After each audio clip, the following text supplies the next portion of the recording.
is going on, Jets Nation? It is Richie and Jack back live on the Jets Media Podcast. We have a special guest joining us today, which we are really excited to have him back on the show. Jack, you ready to have Mr. Bilal Powell back or what? Very excited, man. Our friend Bilal Powell, great man, great Jet. Always exciting to get to hear his thoughts about the current state of the team, and we're going to get into it, man. We're going to chop it up with the great Bilal Powell, baby. The great Bilal Powell. Let's bring him in. Bilal, welcome back to the Jets Media Podcast, bro. How you doing? What's going on, fellas? What's going on? Loving life, man. Living life. Happy to be here talking with you, Bilal. Thank you so much for taking time out of your day to chat with us, baby. Let's go. Yeah. Hey, appreciate you having me back, man. Yeah, man. Anytime. It was great to be on your podcast a few weeks back. If you guys are not aware, Bilal has his own podcast, In-Flight Snack. Check it out down below in the description, guys. Go check out Bilal. It's really cool to hear from a former Jets perspective of everything to do with these New York Jets, and we're excited to have Bilal here on the Jets Media Podcast. So, guys, hit that thumbs up button right now on your way in, and let me know in the chat if you have any questions for Bilal, because he is here, and this is your time to ask him some questions. So, Bilal, let's get straight into it, man. Last week, the Jets lost 30-0 in embarrassing fashion, and the Jets are officially eliminated from the playoffs. And there's 3 games left of the season. So my first question to you, Bilal, is from a player's perspective, what is there to play for when you're literally mathematically eliminated from the playoffs and you still have 3 games left on the slate for the rest of the season? So from a player's perspective, what's the mindset heading into this week if you're on the Jets? It's just an interview right now. You're interviewing possibly for the new next head coach, general manager, possibly being released from the team to, be on the next team for another year. Film is shared throughout the league. So it's just a time for you to interview. This is almost like a preseason right now. It doesn't count, but it does count. And you're just interviewing. You're being evaluated right now. Obviously, if they want to keep you around, how's your attitude around the building? Is he still a guy that's locked in down to the end? Has he checked out? A lot of things go into those factors. Obviously, practices are cut short. Obviously, they're trying to get guys out healthy. They're already thinking about the draft boards and free agency. They're doing all these different things. And the hardest thing you can do right now, especially being in that Northeast, man, is play through this cold weather. So you got to go practice in the cold weather, knowing you're fighting for nothing right now, except for like job security and possibly your future. Yeah, man, that's interesting. I love hearing that perspective from a former player. And I have another question kind of veering off of that, because I assume that as well. Now, when it comes to this regime, who, head coach, general manager, offensive coordinator, I got no problems with the defensive coordinator, obviously. But when it comes to the head coach, general manager, offensive coordinator coming back next year, pretty much guaranteed they're all coming back next year because of Aaron Rodgers.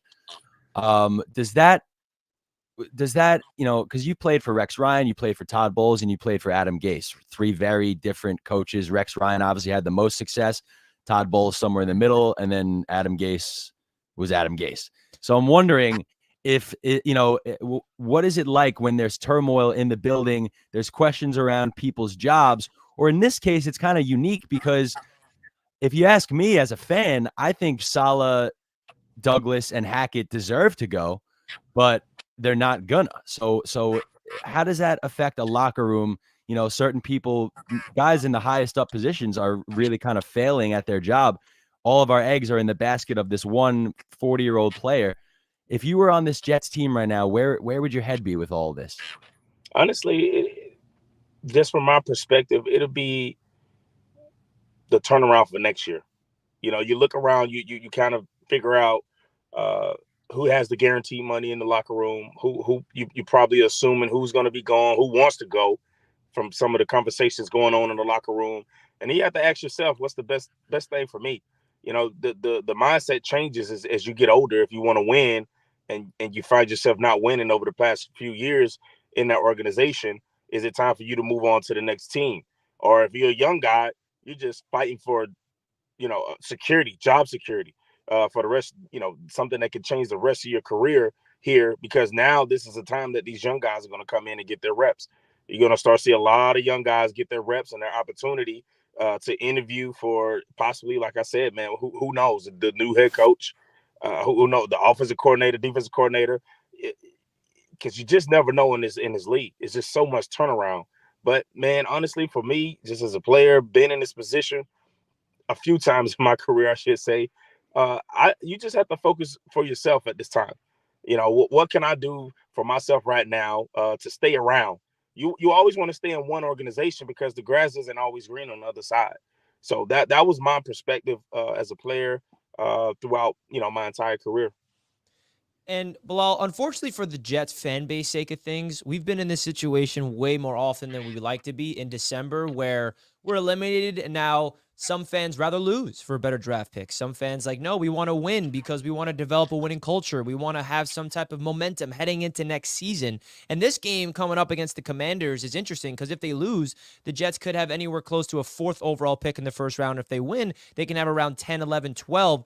So I'm someone that always defends the case of these players don't go out there to lose. And fans are like, oh, why are they winning? Why are they winning? And I'm like, they're professionals. They get paid to go out there and play football, and they get paid to win. So from a player's perspective, when you're and this is kind of just a follow-up to my first question, when it comes to the whole tanking topic, like it's a topic that I've been debating with my channel every single year, and I'm sick of it because I want to be talking about playoffs, Bilal. I want to be talking about the draft, okay? Just to be honest with you. But when it comes from a player's perspective and the whole tanking notion, is there ever, in your experience with the Jets, where you're like, all right, guys, there's not really enough to play for. Maybe we should lose on purpose? Because I find that really hard to believe. This is definitely, I've never had a coach or anyone else say, hey, let's tank the rest of this so that we can get the number one pick. That's by far, that's false information. That's Love false. that. But what I would say is you'll start to see the game plan kind of dumbed down to very simple. Like I said, practice is cut very short. The game plan is very simple. They're just trying to now just get guys through a healthy season. That's just trying to get guys through a healthy season. But as far as tanking, going out there and trying to throw interceptions or throw a football game, that's that's insulting to us as players because Mm. our nature is to compete. As professionals, we go in and we compete not only at during the game, but we compete at practice. I don't think people have been to a practice before. NFL practice is very competitive and jobs are on the line. Every rep is evaluated. The guys are jotting down repetitions. So, for the whole thing about tanking is from my experience. I can't talk about other organizations or anything like that. From my experience, it was all about still going to win. And if you had a good coach, if you had a good deep special teams coordinator like Brent Boyer, he'll tell you, hey guys, don't let this season dictate your job security for next year. You still have to go out and play football. Mm. You cannot go out there and put some trash on film. You still have to go and fight. So that's by far false information for me. Teams want to win. Love that. And to quote Herm Edwards, you play to win the game. Yes, And that's what I always absolutely. keep telling my followers. I keep bringing up the tank question. Richie, but if we lose, it's the 4th overall pick. I'm someone that's like, as a fan, Bilal, I have no impact on what happens on the field. And I can never in my life watch the New York Jets and root for them to lose. It's just not in my blood. Even that year where we were trying to tank for Trevor and get the 1st overall pick for Trevor Lawrence, I couldn't do it. I wasn't watching the game. I'm like, whatever happens, happens. And from a fan's lens, at least in my eyes, I can never watch and be like, go other team. It's just not in my blood. So I love to hear that because it kind of just proves my point more that these players play to win and they are never going to go out there on purpose to lose, and they're playing for their jobs and they're playing for their future. Now, Bilal, just another thing about this season, like, unfortunately for us as a fan base, we're kind of transitioned into the off-season mode when there's still 3 games left to be played, which is the saddest part about this. And the biggest thing that like Jack has been saying and a lot of other Jets fans is we're really trying not to allow ourselves to get overly excited this offseason because we went through an offseason last year of the hype at the maximum volume, expectations through the roof, Super Bowl aspirations for all of our dreams and hopes to be ripped from our hearts in 4 snaps. So what would you say to Jets fans heading into this offseason in terms of trying to give us some reasonable optimism that this thing can actually work out next year with the healthy Aaron Rodgers? I think for the New York Jets organization, I think their target should be the free agency. I think Mm-hmm. they have to go target a good. They have to have a great offseason. They have to, I'm old school, man, where, I had a team full of veterans. I wasn't trying to go out and get the best rookies. Sometimes you think too far ahead, and that sometimes bites you. You know what I mean? So I think you need to fill this team with some guys that have been familiar with each other. Like, I'm going to be honest. I like the fact that Devontae Adams was in discussion up in the offseason. Why not go and land him? Get Garrett Wilson some help on the opposite side. It's one of those things where you just have to evaluate yourself, man, from a team standpoint, where you stand, where you sit. Uh, I would like to target the free agency before I start thinking about the draft, and that's Yeah. just for me. I don't think there's a lot of guys in college football that can come help you win. I think you need to get a very seasoned veteran, and then you go out and find your young guy that can get molded by this guy. I love that because, unfortunately for the Jets, again, from the fan base perspective, and I'd like to fill you in on how we really maneuver this as a fan base. The offseason is the most exciting time as a Jets fan. And Bilal, I'm sick of that, number one, because I want to be excited during the season and be rooting for games and not be hyping up the draft and hyping up free agency. And we heard from Aaron Rodgers on the Pat McAfee show this past week, and he said that he believes in Joe Douglas, he believes in Robert Saleh, he believes in Nathaniel Hackett, and he used the word they need to reload on offense, right? The rebuild is behind them, in my opinion. I think there's a lot of talent on this team. Garrett Wilson and Breece Hall are the two stars on offense, and they need to build around them. The defense, I feel like, is just so good at this point where they barely even need to make any more additions over there because of the continuity. So when it comes to the offense, you mentioned Devontae Adams. Is there anybody out there that you feel like would take this Jets team over the top? You saw this offensive line is a big, big issue with this team. So if you're the Jets front office, what specific players or which specific positions are you really focusing on this offseason to fix that offense? Honestly, my biggest thing would, you know, Aaron Rodgers is not Aaron Rodgers with our offensive line. Mm. This game is one up front on both sides of the ball, and I think you could argue the fact that we have probably one of the best defensive lines in the game. So now the target should be the offensive line. That Mm. was the biggest uh, downfall for the New York Jets this year. And I think it's outside of being unhealthy, just those guys being consistent. I think you go and target, get you some good offensive linemen, and like I said, man, you add one more piece on the other side of Garrett Wilson. That way, he's not being double teamed. That way, you know, you can use him now as a deep threat because you have a guy who can run routes underneath, a veteran who understands the route tree, and then you can stretch the field with explosive Garrett Wilson and still Mm. have your running back get Breece Hall in the backfield. I think you go out and find another running back for Breece, and I think that'll be your pieces right there. Now, from a running back lens, Bilal, this running game was so bad this year, and I love Breece Hall. Breece Hall is one of my favorite players in the team, and he excels in the receiving game. And I think the reason for that is because they actually allow Breece Hall to get the ball in space in the receiving game. But when he gets the ball in the run game, there's nowhere to go. Like, where does the blame go for the lack of running game for the New York Jets offense throughout the entire season? Is it more up front? Is it offensive line? Is it personnel in terms of the running game? Is it scheme? Is it the offensive line coaching? Like, where is the issues with the running game? Because I'm really having a hard time to point the blame at Breece Hall when I watch the all 22. I think what really hurt the New York Jets this year was just not having a healthy O line, and you're moving pieces around. You have guys playing in positions that are not usually playing. That takes toll on players, and you're getting new and unfamiliar faces getting together. There's no chemistry within the O line. You're getting guys who are coming in off the street, not knowing the full run scheme. So you have to dumb down your scheme. Not the lack of communication is the key up front is communication. And when you don't put guys in the right position, then it looks like chaos. And to me, when you looked at that running game, it looked like total chaos. It looked like guys did not know where they were going in the blocking scheme. And I believe that Breece Hall was one of the running backs in the league that was getting hit in the backfield. Yeah. He was getting hit in the backfield. And we all know if you can get a guy like Breece Hall, even through the line of scrimmage, he can be explosive.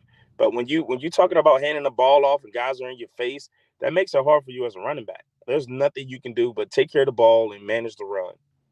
And that's the frustrating part, man. I watched Brees get a handoff, and there's three defenders in his face behind the line of scrimmage, and this guy can't run the ball. And he had one good game this season in terms of running the game, running the ball, which I think was against Denver when he had like 170 plus yards and that breakaway touchdown run. And since then, this offensive line just gets no push up front, and there's no holes. And I think that a lot of it has to do with the scheme and just the offensive line personnel, and of course the injuries don't have anything positive to do because of the continuity element was not there for this offensive line. Now, I do want to ask you about this coaching staff, and we kind of already talked about it at the top, but is there anything from Saleh and maybe Hackett in particular that gives you confidence that they are the right people for the job? Because it feels like Jets fans are growing tired of them, and some of them, I don't want to speak for every single Jets fan, believe that they would prefer to fire them because Jets fans, they're impatient. We are reactionary. We see something that's not working. We want to absolutely take him out and fire this guy, fire this guy. But we also have never seen this coaching staff with the vision that was supposed to be with Aaron Rodgers. So do you think that Saleh deserves and Douglas deserves another offseason, another season to get an opportunity with Aaron Rodgers at the quarterback? Or do you think that it'll be better for them to clean house and start all over again, like some fans are saying? I think if you clean house and start over, you're going to be right back to square one. You give Robert Saleh and Rodgers with that defense. I think it changes the game, and we all know that this season will be in a different direction. We'll be talking about a different topic had Aaron Rodgers played this entire season. But I did see, and I would bring this to everyone's attention that I did see a lot of a lack of discipline Mm. with that team throughout the entire season, and some of that sometimes comes from being a player's coach. Sometimes being a player's coach, and then you kind of saw as the thing started crumbling down, it almost felt like Robert was losing the team. Mm. Guys are starting to, snap on the sidelines and, start to tweet out things. And even in his interviews, he was kind of, almost like, I don't care attitude. So there was a lot of undisciplined things that I've seen that you can't have as a coach. You have to fight down to the very end, and your players have to fight for you. You have to fight for your players down to the very end. And, I kind of saw a lack of that throughout this process. Yeah, me too. And that was my biggest issue with Saleh was the undisciplined stuff. I mean, you talk about that Raiders game, for example. That's a win without those penalties. I went all the way to Vegas, Bilal. I went all the way to Vegas to watch that game, man. I mean, I'm sitting there at the end when Garrett Wilson dropped that. Well, I wouldn't say dropped it. Conklin kind of knocked the ball out for that Hail Mary. And at that moment, I'm like, yeah, this season is just crumbling before our eyes. And it's so frustrating that last year, the Jets lose 6 in a row to finish off the season. Right? The Jets were 7-4 last year with Saleh. We were on cloud 9. We're like, oh my God, this is the year. We're making the playoffs. We lose 6 in a row. This year after the bye, we're losers of 6 of the last 7 games. So, of course, Jets fans are going to have to point the fingers at someone, and it is going to be Robert Saleh. And, my last question to you about Robert Saleh is, he's the head coach of the football team. But it's so hard to not give him at least some credit for the job that he's done on defense because the defense is so good. The coaching staff he assembled is fantastic. Everyone that they draft, everyone they bring in free agency, everybody that they trade for on that side of the ball seems to be excelling at their opportunities. And Joe Douglas is the one bringing in those pieces. But the players that Joe Douglas brings in on the other side of the ball just isn't working out. Now, is that a coaching thing that because the defensive coordinators, the defensive coaching staff just knows what they're doing a little bit more? They have more continuity. They're in year 3 of the system, and Hackett's in year number 1. What is the issue with the idea that the Jets defense, for whatever reason, even in franchise history, even with you, in my life as a Jets fan, the defense just is always good, and the offense always seems to be the thing that's holding this Jets team back. So what do you have to say about that? I think you look at the history of the head coaches; they've been defensive minded coaches. Yeah. And when you're a defensive minded coach, you have to have an offensive coordinator who is second hand to none a head coach. Mm-hmm. You have to be engaged on both sides of the ball. I think when you look at how they built this team, I believe they put all their eggs in one basket with Aaron Rodgers. And when I say that, I mean signing Lazar Allen and Randall Cobb and bringing in Nathaniel Hackett. Like those were all. You can't tell me that those weren't all Aaron Rodgers. Everything was based on Aaron Rodgers, And, at what point do you have to, take responsibility as a head coach when you see the offense not going? When your defense is playing the way they've been playing, you're talking about a Super Bowl caliber defense. A Super Bowl caliber defense. And if you're in the middle of the pack on offense, I think you're looking at a different record for the New York Jets. At what point do you have to relieve your offensive coordinator of his duties? And he still gets paid. I understand that the offense was based around Aaron Rodgers, but at what point do you hold your offensive coordinator accountable and say, hey, we need to get something going on the offensive side of the ball?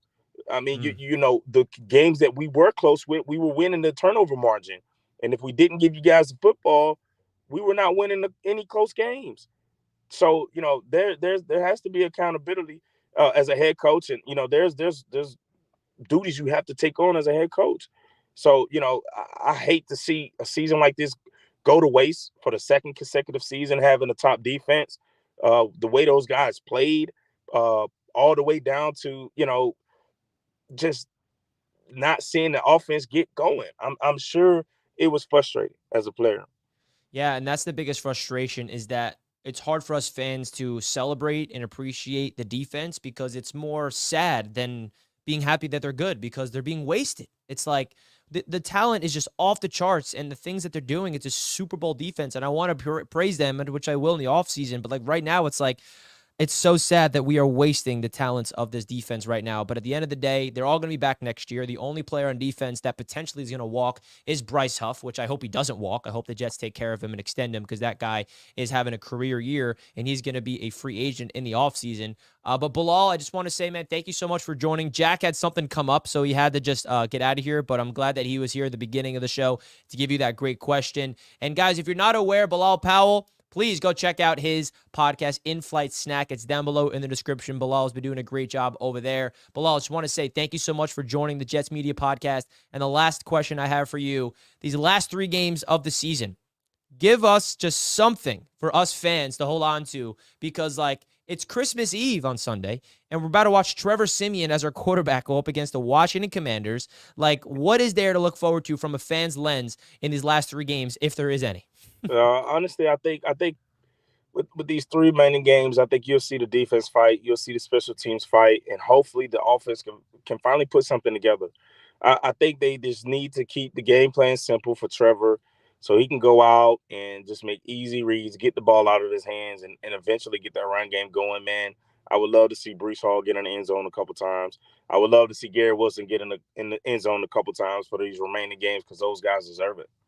Absolutely. That's what I want. I want to see the young studs, maybe Sauce getting an interception. I just want the young players that Jets fans love to just show us some momentum heading into next season to give us some type of optimism because Jets fans, we need it. Well, Bilal, thank you so much for taking time out of your morning. Hope you have happy holidays and all those things. Guys, don't forget to check out Bilal's podcast down below in the description. And we are out of here. Thank you all for tuning in to the Jets Media Podcast, and we'll catch you guys on Christmas Eve when we host the Washington Commanders. Peace out, everybody, and have a great rest of your day.